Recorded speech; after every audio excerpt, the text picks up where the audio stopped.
barkeji maɗa e fayidu maɗa tamburi hokkede kala muyani ibnu tawidi maɗa e fayidu maɗa tamburi hokkede kala muyani ibnu tawidi. bandiraɓe amtuɓe yebde ayawa haɓirde Pindi TV kono kadi ne ko amtuɓe yebde gande ɓaleɓe walla ɓe mbiya gande mon onon ɓaleɓe. So tawi on ji amen on ji ngoɗo ayawo hakkillaji mon jahata koye ceerno Mouhamadoul Mansour radiallahu taala anhu, ganda jokkannoɗo enɗam joguinoɗo kadi ne ko laaɓi yimɓe foof ina teski kala ɗo julɓe goni ina keptinnombo. oɗo noon so tawi on jimbo on nannudinama e makko ko almudo makko tigui rigui. kono kadi ni en calmini khalifa makko hande gonɗo e less leydi ceerno Cheikh Tidiani Baro, en calminimo kanko e ko satimo ko takkimbo kalo. ceerno Abdoul Aziz Sy gando joɗɗo gandal mo ganduɗa mo yiɗano ni nam yaade e téléji e radio ji, kono noon so tawi gandal ma ina laaɓi ina heptina ina moƴƴi, so tawi julɓe cohlima gara e makko. min gari ɗo min garti ɗo ngol ko lawol tataɓol ko heɓtinde noddoɓe hewɓe wiyoɓe amen yo o artu wonko o jogui emin cohle makko gam kadi ne wawde hutorade. ceerno Abdoul Aziz en batta joni joni so wona calmina ɓen ɓe ganduɗa ko almuɓe ma, yeeɓiyankoɓe ma, yiɗɓe ma, sehilaɓe ma. أعوذ بالله من الشيطان الرجيم بسم الله الرحمن الرحيم لا حول ولا قوة إلا بالله العلي العظيم لا حول ولا قوة إلا بالله العلي العظيم لا حول ولا قوة إلا بالله العلي العظيم. الله جبا مودي من سامني من جوريما من ياغي ما دعاء من ندي اون دعاء بدويان السلام عليكم ورحمة الله تعالى وبركاته. سلمني suko e mawɗo debbo e gorko ewa julɗo emi wona julɗo fof mi wiɓe assalamu aleykum wa rahmatullahi taala wa barakatuhu. mi salmina damalam e galle ceerno Ahmadoul Mansour woni ci Ahmad Boli. mi salminimo mi juurimo mi ñaguimo duwaw mi neldimo duwaw. mi salmini khalifa amen o ceerno Cheikh Ahmad Tidiane Baro radiallahu taala anhu. e Allah juutno gurdam makko o ɓooya gollude golle ceerno accuɗo ɗe e mii ko ceerno amati ceerno Haji Malick Baro e afa ceerno Ahmadoul Mansour woni ɓiye ko ɓiyeɗo ceerno Sidi Ahmed Baro. ɓen fof salminama juurama ñagama duwaw neldama kadi duwaw inchallah. ceerno Abdoul Aziz Sy ina jeeya hande ko ɓuuri tampinde yimɓeɓe heege heewi caɗele ne keewi ha miijade yaltude leydi ndi woni ɗaɓɓude kayitaji yaltude leydi walla nattude leydi. ina teska yimɓe heewɓe ɓemin tawata ɗo yiɗɓe yaade hono ɗum sifori. alhamdulillah rabbil alamin. neɗɗo kam e ñagol Allah subhanahu wa taala tan alhaali yiɗɓe ɗannade gara ndewo ɗo beele jo so ɓe jeehi Allah no waɗaɓe toon tawfiq, Allah walla ɓe kayitaji law ɓe garta law o saha zaman o ko gasi ha paari neɗɗo fof yahata koye keñe e jomumen sen jaaha noon no keewi arde ɗo wooda ko mbaɗana inchallah so jihina Allah newnantaɓe kayitaji law ɓe kaɓa koɓe jittuno ɓe ƴetta arsikaji mabɓe ɓe garta ga e leydi law taw wona juuɓe gon duuɓi sappo duuɓi nogas taw gartani ɗum addata ɗo inchallah. ene waɗi ɓen ɓe ganduɗa ko wonɓe toon to waala fendo France walla mbiyen Amérique kayen dañi toon ɓesguji kewɗi kono hande ina cohli dañde nationalité woni wontude jeeyi mabɓe ɓe gonta ɓiɓɓe leydi France. ɗum ni kabaru majjum hay ɗum no inchallahu on ko Allah resdi en hen. so joomum jokkodirama tan inchallah en mbawi wallidirde hen inchallah joomum en daña kayitaji no kaniri ni taw ko dañgol kode dañgol rewgol lawol inchallah en ndewnatɓe tan te ndewna tan ɓe woɗɗi heddiɓe tan inchallah en jottidiram hen no fewi. so jiimin jooɗi e télé min kaala ko hoolade ko watte ko e jogade hen kadi machallah ko Allah rokki en hen ko en titro en bakkaki noon kono wonko Allah resdi hen inchallah jotidiraɓe ne gandi en hunde aywa inchallah en ndewnat ɓen te ɓen ndewnaɗo tan Allah hokka men koɓe jiiɗi ko inchallah. ceerno Abdoul Aziz Sy min mi ari ɗo gardume yimɓe yeɓɓe émission yiɗɓe yaade caggal leydi nana jeeɓimi nawɗaɓe caggal leydi hol sirlu ceerno Abdoul Aziz? ɗum gonko baɗe Allah e baɗe barkeji seeranɓe tan e barke ceerno Mahamadul Mansour radiallahu taala anhu barke ceerno wayronade hunde fof min kala ko jahanmi koye barke ceerno e fimde ceerno Mahamadul Mansour radiallahu taala anhu caggal Allah e nelaɗo mum e cheikhina Ahmad Tidiane Sharif radiallahu taala anhu koye barke makko e doole makko kumtata haaju julɓe e barke ceerno aywa mbi neɗɗo sa yiiɗi ceerno ma a hooloto ɗum caggal noon no kooliɗa Allah subhanahu wa taala kooliɗa nelaɗo Allah sallllahu alayhi wa sallam kooliɗa cheikhina Ahmad Tidiane radiallahu taala anhu aywa jogonde no hoolare kadi e ceerno ma kala ko jogimi e kala ko dañmi fof ko ceerno Mahamadul Mansour radiallahu taala anhu koye barke moko kemmi ɗum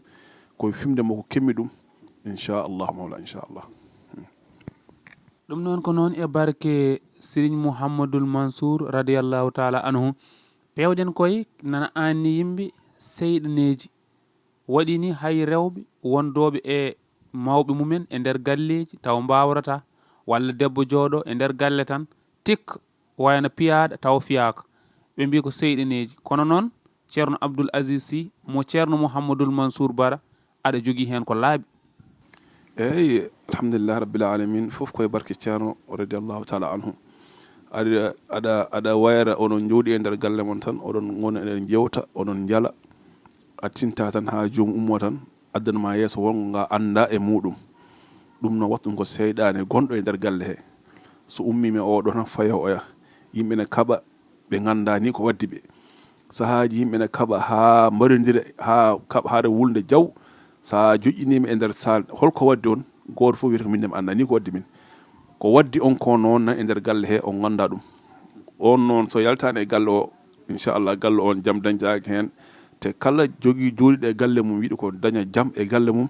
jaam e jamolun daña ɗum e ɓesgu ma dañja ɗum e jaam galle ma dañja ɗum e jaam suudu ma dañja ɗum e ɓiɓɓe ma dañja ɗum e taniraɓe ma dañja ɗum ha e jatiraɓe ma jaam kala ko ala jaam kala ko gayen jaam gays nani bone gaynata ɗum inchallah mbaɗen feere galleji jaam no gona hen on solution noon Allah hokki en ɗum inchallah en bakkaki hen noon kono ngal gueɗal kam Allah rokki en hen enen jeɗanakal Allah rokki hen kadi en balli hen yimɓe ha heewi koye télé kalten en kalani e audio en kalani e rukku gonɗen koye télévision kaleten aywa wonɓe bannaɓe ɗum machallah ɓe jii hen nafoore nde moƴƴi inchallah fof noon koye barke Allah e barke nelaɗo Allah sallllahu alayhi wa sallam e barke cheikhina Ahmad Tidiane Sharif radiallahu taala anhu e barke ceerno Mouhamadoul Mansour innu ceerno Ahmad Bara radiallahu taala anhu en jii en katta tan e seyɗani gonɗo o e ɓesguji gonɗi ɗi galleji ɗi kono noon en kalat seyɗanuji ɗi ganduɗa o ko gonɗo France walla gonɗo Amérique mahiga galle mum yiɗi hen hottu wiya galle o ko baɗɗo seyɗani e hay ɗum ne kadi wonko watte e nder galle he so Allah jaaɓi kala seyɗani gonɗo ɗon eggat faya banggue goɗɗo ɗum hande ne heewi kala ko mbatta aɗa sooda leydi walla aɗa ƴewɗa galle ƴeewa mo kooliɗa ƴewanma woni oto woni puccu woni debbo kala ko neɗɗo natta yo yurdo ɗum ƴeewa toon so yeehi holko tawata toon woni galle mum woni puccu mum woni oto mum woni joom suudu mum kala ko natata ƴeew hen ha mo kooliɗa haalanma hen kono yonma puɗɗa nadde wona umma tan naati hen addata ɗeɗo caɗele fof inchallah wi galle ko naderde kono noon ɓe pamani ɓe mbi ala o fotani ɗum haalde wi galle ko goragu hande heewi caɗele kewɗe wona sukaɓe wona mawɓe soodoɓe leɗɗe goɗɗe ɗe gona ɗi ko fina tawaɗe tawa ko yahoɓe pikkiro walla totte poɗɗe jara kono ceerno Abdoul Aziz ina teska wonko jogui hen ko laaɓi eyyi min jogui hen ko pomade mo gandanɗa pomade o yahata tan ko affaire gorago eywa miiɗa segde hormaji yimɓeɓe kono alhamdulillah rabbil alamin pomade o kam so neɗɗo hurti ɗum ma yi hen hoore mum no feewi aywa inchallah ɓoyama hen no fuɗɗo ɓoyede hen seeɗa ene foti duuɓi na fewne kadi na yaaha inchallah guila en cuwa yaltude ɗiɗo téléji alhamdulillah rabbil alamin ko sodannoɓe ha jii hen nafoore nde ko ɓe ñaagui en yen jooɗo e télé kaalen ɗum miiɗa noon woɗɗude hen kono neɗɗo so noddi tan inchallah ma haalana waɗirte miiɗa segde hormaji ɗi kono affaire goraw kam inchallah wonko Allah rokki en ko laaɓi gonɗa inchallah so neɗɗo hutiri ɗum ma yi raha o inchallah. en toñata hay goto en mallata hay goto waɗi waɗi koko wawi min ndewi ɗo min defti ɗo ko nana teska ɗo banggue nadorde walla wawde golle mum ngam hormo o hol sirluma e ɗum ɗo a rewi ɗo a refti ɗo te aɗa suusi haalde aɗa suusi haaltude ɗum ko ka joguiɗo ɗo dallodirɗa ɗo nokkuɗa saabu won haalannoɓe natti haal e fof koye barke ceerno Hamdoul Mansour radiallahu taala anhu aywa kadi goragu wonko somoto caggal goragu aywa jomum sikka goragu ma yeehi taw wonko suumi to ngo so somtaki ɗum goragu ma wawata adde aɗa wawi ƴettude pomutuji no a waɗa hunde fof kono a dañca hen ko ne jiɗirɗa ni ko soomi caggal gora ko ɗum ma somto so ɗum somtima noon inchallah puɗɗa dañde ko jiɗɗa ko so ɗum fof noon wawi wonde ma jomum ne wawi daranede ƴewane goragu mum holto tolni e holko nangui ɗum aywa aɗa wawi jooɗa tan gona gorko ta ha ɓoy tan hunde yaha tan yaha laaɓa tawa noon cikka ko goɗɗum taw wonko soomi hen ko soomi toon ko noon so somtaki inchallah kala ko mbaɗa wadde hen yahata inchallah. ɗum noon garaten joni koye cuurayi mo joguiɗa cuurayi seydaneji oɗo cuurayi eɗen teski ko jiiɗen kam en toñani en mallani en pelani kono ko an goto jiiɗen ina hutoro oɗon cuurayi e cuurayi seeɗaɗo on kam alhamdulillah eɗen jogui hen machallah ko Allah rokki hen ko fof noon koye barke ceerno Hamdoul Mansour radiallahu taala anhu aywa on cuurayi noon sa uri ɗum e galle ma inchallah ma yi an hoorema ma tin wonko wonno ɗo netti wonde ɗo so ɗum ko tin an jomum wawi jooɗa e galle ma onon fof on jooɗo ha ɓoy tan jomum ummo tan ɓoɗma ɗum mooƴa so ɓoɗma ɗum mooƴi tan andu wonko memma walla wonko tasima ɗum yeewi hande e galleji walla gummoɗa aɗa faya taro tan hakkude galle mon tan mbayana masaɗo courant ni sa wayi noon tan andu an wonko félicima wonko gonɗa e nder galle ko a yiyata ne yima kono a yiyata ɗum aywa kadi taroɗe kadi ne moƴƴi tan galleji ɗi jamma soɓe lelo ɗo ɓe mbasa ñifde lampaji ɓe gacciro noon lampaji kuɓɓa ha weeta ɗum kadi mi rokkoɓe ɗum taroɗe ɓe mbasa ñifde lampaji ɗi soɓe jifana lampaji tan inchallah soɓe gaari tan ɓe mbawi nadde hen taw no moƴƴiri ni saabu wonɓe toon jiɗɗa lumiére aywa sa ñifino ɗe mbawi adde kono sa waɗi lumiére o tan soɓe gaari hay soɓe ñadde hen heeɓe taro ɗum inchallah ɗum kadi yo julɓe mbatten haqqille no fewi inchallah reftu hen mbiɗa e nder taroɗe ɗe e ɓe mbasa ñifde lampaji taɗe jamma soɓe lelo ɓe mbasa ñifde lampaji duusuji ɗi ɓe gacciro noon huɓɓa ha weeta ɗum haydara bonnata aywa no ɓuurat moƴƴude tan saabu won hen ɓe gandanɗa soɓe gaari soɓe jii lelowal ngal tan ɓe tarata ɗum ɓe jaaha laabi mabɓe inchallah kono soɓe jiiɗi niɓɓi tan ana ɓe jiiɗi tarude kamɓe yimɓeɓe jinneji ɓe jiiɗi tarude ko heewi hen ko toon ɓe jangata jomum eyyi jomum kadi yo ɓe mbatten haqqille no fewi inchallah tesko ɗon jeeɓon paamon ko o tigui woni ceerno Abdoul Aziz Sy almudo ceerno Mouhamadoul Mansour Baro kono tan pewɗen joni yidde laamade ene heewi yiɗɓe laamade yo taw Allah no feesi aɗa jogori laamu kono mbeɗa yiiɗi laamu mbeɗa yiiɗi arda naggam ha naggam hojomaji men noon goɗɗi eyyi laamu ko alhamdulillah rabbil alamin eywa kala gandunoɗo ceerno men kam machallah o meeɗa tawoyde hay goto e nder paale muɗum ala président baɗo wiide ceerno Hamdoul Mansour radiallahu taala anhu ari tawi kam e nder paale muɗum an kay jawro haaju ngara tawmoto wonɗo o humtanma haaju ma e to jooɗi ɗo eywa enen noon ko ɗen pele tan dewɗen inchallahu mawla kala mo jokkodirɗen e barke ceerno Hamdoul Mansour radiallahu taala anhu aɗa wawi ene wawi waɗede ko yiɗi ko inchallah ta hawri e hoddiraji Allah subhanahu wa taala inchallah siftoran min ɗo ɗo gonɗa ɗo so neɗɗo yiiɗi ɗo arde holno ardata ɗo e tonggode ma nde keɓeteɗa eyyi min mbiɗam parcelle tan unité 20 ancien pédagogue ɗo tan so neɗɗo ari ha ɗon so noddi tan inchallah aɗa hakkude numéro tan so neɗɗo noddi so ari tan inchallah ma sukaɓe garen walla min e hooram min min ƴettat téléphone am kadi ɗum kadi ne jeeya e gueɗam mi so mbiɗa jogui sukaɓe hewɓe nan e galle he kono kam min téléphone am mo golliranmi o mo dokkiranmi o ko min ƴettat téléphone hay goto haalata hay goto ko min kalda toon min haalata min haalate min watta fof inchallah mi rokkata kadi hay goto téléphone am yo jogono kam so neɗɗo noddi yo nooto kala nodduɗo ko min o Abdoul Aziz heɓata inchallah siftoran min hol waktuji keɓeteɗa e hol saaha mo neɗɗo arata eyyi min kam kewmi heeɓe tan ko à partir de tusbaro juulama so tusbaro juulama saabu koye haajuji julɓe yimɓe gonata ha suba ko foof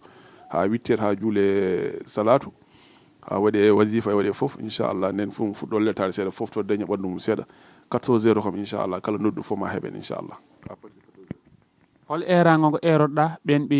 ganduɗa ko yeeɓoɓe Pindi TV kono kadi ne ko yeeɓoɓe jewte ma ina jokkodira e ma ɓe nana nder leydi ɓe nana caggal leydi sana mbiɗa welti e kamɓe fof tan inchallah kadi inchallah mi ɓeydanma kadi won seeɗanuji jaggoɓe sukaɓe kaɗaɓe ɗanade eywa ɗum kam Allah rokki hen kadi machallah kala mo jotodiraɗo hen fof machallah so rokkama ɗum tan ma dañi raha inchallah mbiɗa salmina kamɓe fof mbiɗe juuro kamɓe fof maccugel moon almudeyel moon Abdoul Aziz Sy mo ceerno Mouhamadoul Mansour Baro haalduno e moɗon haajuji ɗi fof noon e ñaagui Allah subhanahu wa taala kala gadduɗo e meɗen haaju Allah humtan ɗum haaju o no haadirni inchallah allahuma salli ala rasulillahi sallllahu alayhi wa sallam. Allah jarama on wonno ceerno Abdoul Aziz Sy almudo ceerno Mouhamadoul Mansour Baro en jetti khalifa makko hande ceerno Cheikh Baro Mbour en jarnimo kono kadi en jetti ɓen ɓe ganduɗa ko suɓiɓe Ayawa Habrirde Pindi TV cuɓi ceerno Abdoul Aziz Sy heɓtinde golle makko nunɗal makko jokkere makko enɗam o woni kadi neɗɗo baɗowo social ballowo yimɓe en gardani on fannu kono en jokkodiri e hewɓe en gaddiɗo yimɓe o nawi ɗumen caggal leydi ɗum ina laaɓi en ɗum ɓooyani no feewi ko ɗum saabi mbiɗen yen gartuɗo jokkodiren e makko o walla julɓe saabu Allah no wallirannoɓe ni tonggode makko ko 77 644 99 51 77 644 99 51 émission mon ko ɗo haaɗi ha saaha goɗɗo hawrude welede gueno jokkon e yebde télé mon.